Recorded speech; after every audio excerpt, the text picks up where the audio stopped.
皆さんこんにちは、ネストリングスです。今回は私たちが今現在使っている大会用のガチデッキを使って 3on3 バトルをやっていきたいと思います。さあ、シャークエッジの登場でどれだけデッキが変わったのか対戦していきましょう。今回は私の水渡るとつぶやきさん太郎で対戦していきます。よろしくお願いします。お願いします。それではやっていきましょう。行きましょう。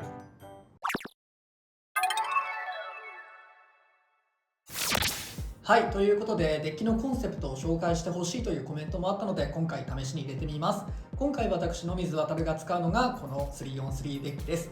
1機目はシャークエッジ 460F。 シャークエッジの低い位置の攻撃を生かしつつ、それでも F ビットでスタミナはある程度担保した状態で戦っていきたいというカスタマイズになっています。やっぱ1機目と2機目にヘルズサイズ B が来ることが多いんじゃないかという読みで、1機目2機目はアタックタイプを入れることでそいつに対するメタというか対策をしようと思っております。460なのは他が360と480も使っちゃってて、60はもうこの460しかないから460を使ってます。2とか5とか知らないけど、その新しいラチェットが来たらここは変えるかなと思ってます。バーストやオーバーを狙える1機目としてはいいカスタマイズかなと思っております。2機目はドランソードの 360HN です。やや傾くことで相手のバーストやオーバーを狙いつつも HN とドランソードの割とあるスタミナを使って持久でも勝てるしアタックでも勝てるギリギリのラインを攻めたみたいな、そういうカスタマイズになっております。1機目2機目がさっき言った通りヘルズサイズが来やすいので、そのヘルズサイズの対策として入れてるのと、相手のアタックタイプが結構持久を考えていないタイプのアタックタイプだった場合、こっちの方が持久タイプのカスタマイズになっていて1点取れるかなと思っているので、今回はドランソードは HN にしてあります。そして最後がもう言うまでもないヘルズサイズの 480B です。380じゃないのはこの480と僕のヘルズサイズがめちゃめちゃ相性が良くてロックが硬くなるからこのカスタマイズにしています。これはもう多分言うこともなく、基本的にはスピンフィニッシュで勝つというタイプになっています。1機目2機目に入れていないと1機目2機目で4点取られると使う機会がないんですが、やっぱ逆にその心理をついて1機目2機目はアタックタイプを入れたいということで、今回私は3機目に入っています。結構アタックで序盤2点3点と稼いで最後に1点着実に勝ち取っていく、そういうタイプの 3on3 デッキになっております。つぶやきさん太郎の 3on3 デッキはこんな感じです。1機目はヘルズサイズ 480B。相手がどんなベイを出してきてもある程度対応できるヘルズサイズ 480B で、様子見というか着実に戦っていこうかなということで1機目先行にさせていただいてます。2機目がシャークエッジ 360LF。 1機目のヘルズサイズでスピンで1ポイント取れてたとしたら、このシャークエッジでうまくエクストリームフィニッシュを決めることができれば2機目で決着つけれるかなということで LF のシャークエッジを使っています。前の動画でも話したんですけど、 LF だと普通のフラットとかテーパーとかと違って水平シュートで全力シュートしてもあんまり自滅しないところがすごく気に入ってます。3機目がドランソード 380T。 1機目2機目で相手がヘルズサイズの B 来てもその同じヘルズサイズで戦うことになるか、シャークエッジでぶっ飛ばすかっていう風にできるかなって思って、で万が一3機目に来たとしてもこのドランソードの T で、俺は T で B に勝つことを心情に戦っているブレーダーなので、3機目のドランソードで相手のヘルズ B が来たとしたらとどめを刺してやろうかなという思いで使ってます。で T もバランスタイプのビットだし、ドランソードも結構アタックの中ではバランス寄りのブレードかなっていうところもあって、いろんな場面に対応できるので試合運びによっても3機目で戦い方変えることができるかなと思って3機目をドランソードの T で使っています。それではシュートポジションを決めるじゃんけんをします。最初はグーじゃんけんぽい。左側じゃあ右側でお互いのファーストベイ、せーのじゃん。ヘルズサイズ 480B。 シャークエッジ 460F。 ファーストバトルレディーセット3、2、1、ゴーシュート。やばい。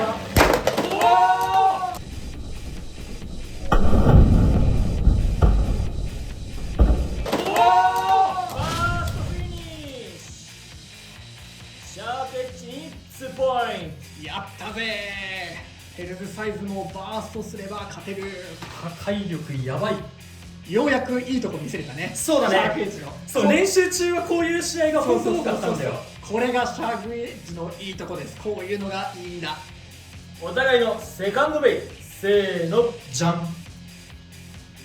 シャークエッジ 360LF。 ドランソード 360HN。 セカンドバトル、レディーセット、3、2、1、ゴーシュッ。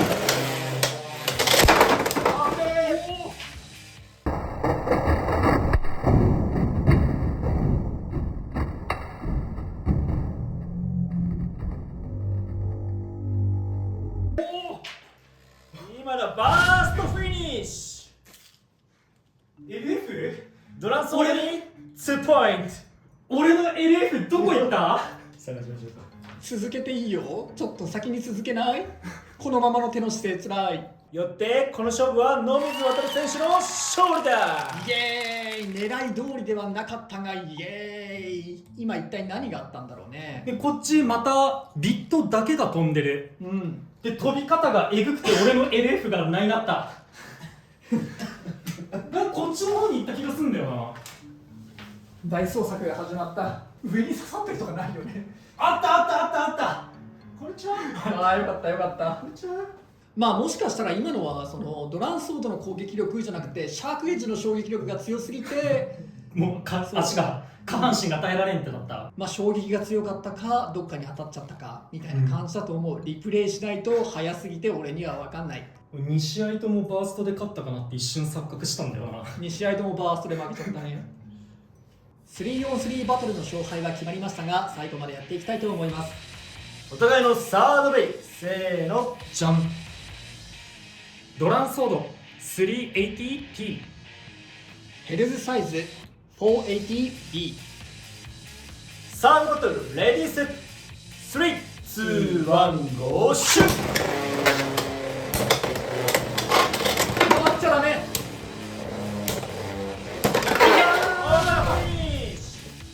ドランソードに2ポイント。やった。いやー今回ヘルズサイズが両方ともね。そうだね。ヘルズ B が活躍していなかった試合だったね。はい、ということで今回は現時点での僕たちの公式大会用というか大会用の 3on3 ガチデッキを使ってバトルしましたがいかがだったでしょうか。いやー今回は2連続バーストでたまたま勝てたっていう感じはするかなと思ったね。いやすごい勢いだったね。で1戦目もね2戦目も両方ともちょっと俺自分がバースト勝ちしたかなって一瞬錯覚しちゃったいや飛んでるビットの色がねなんかオレンジだったから俺じゃねえなと思って。で2試合目のバーストがすごい勢いで本当 LF がどっか飛んでっちゃってね探すのに苦労するぐらい、すごい激しいバトルだったな。1戦目のねヘルズサイズ対シャークエッジはこっちのやりたかったことを全部全うしてくれたって感じかな、オーバーかバーストを取るっていうイメージで作ったから今回はうまく決まってよかったなと思う。 LF じゃなくて F を使ってんのは多少なりともスタミナ担保できないかなと思って、結構このベイブレード X ってさ相手をこう弾いてなんかこう壁とかにね当てたりエクストリームラインに引っ掛けたりして相手のスタミナをもぎ取ってアタックタイプだけどスピンフィニッシュで勝つっていう勝ち方も結構あると思ってて、実際そういうのも結構見えてたんだけどまあそれがあるからローフラットじゃなくてあえてシャークエッジでも多少はスタミナを担保させてあげた方がいいかなと思って俺がそういうタイプのいろんなとこに少しずつ勝ち筋を置いとくタイプの人だから今回はそういう感じのカスタマイズでやったってのとあと相手がボールだったからねまた今回もちょっと傾けて最初はエクストリームダッシュとかしないようにしてうまい感じに相手に当たることができたんじゃないかなと思います。でその1試合目のねシャークエッジ対ヘルズサイズの時でこっちがバースト負けしてさこれからシャークエッジ使う人が増えてきてじゃあヘルズサイズのカスタマイズ変更しなきゃいけないのかっていうとそういうわけでもまだないのかなって思ったっていうのが今回ヘルズサイズのラチェットまだ80の背高いやつ今までシャークエッジが出る前と同じ改造で使ってたんだけどラチェットへの直接攻撃でのバーストではなさそうな感じだったからそうだね、ヘルズサイズはもう60の背低い方のラチェットにしないとまずいよっていうわけではまだないのかなっていうのがちょっとこれからねどんどん試してみないと分かんないけど、まだ80はもうダメですっていうわけではないとは思いました。特に今回はこっちもフラットでローフラットじゃなかったっていうので高さの差もそんなになかったかもしれないしね。でも今回はヘルズサイズ B がねお互いちょっとバーストとオーバーで、いわゆるヘルズサイズの一番の負け筋みたいなところで負けちゃったけど、この負け方は知らないとして、でもやっぱりこうヘルズサイズに勝つことができるカスタマイズもちゃんとあるっていうのがいいところかなとは思いました。そうだね。で1試合目2試合目俺は負けちゃったけど、3試合目でねまたボール軸に対してテーパー軸で勝てたっていうのは嬉しかったな。そうだね、今回はスピンフィニッシュじゃなくてちゃんとオーバーフィニッシュでね決めることができて、そうヘルズサイズね、唯一俺が本当に欠点だと思ってるのは、飛ばしやすいっていうのがいい特徴って捉える人もいるけど、自分も飛ぶっていうのがね、こっちに自分がいる時にねヘルズサイズが自分から当たっちゃうと、もう勝手にオーバーしたり勝手にエクストリームしちゃうっていうところがあって、そこが不安定でね、ちょっと今までのなんていうんだろう、ベイブレードバーストの強いって言われてた安定的なベイトの違いはそこなんだよなと思ったね。今回はそうだったかは分かんないけど、やっぱりこうヘルズサイズはそこリスクあるから、勝ちたいなら逆にそこを狙っていくっていうのもありかなと思った。やっぱ決してめちゃめちゃ強いこれに勝てるベイがいないっていうわけじゃないのがいいところだなと思います。ということで、この動画が良かったらグッドボタンとチャンネル登録よろしくお願いいたします。それでは次の動画でまたお会いいたしましょう。バイバイ。バイバーイ。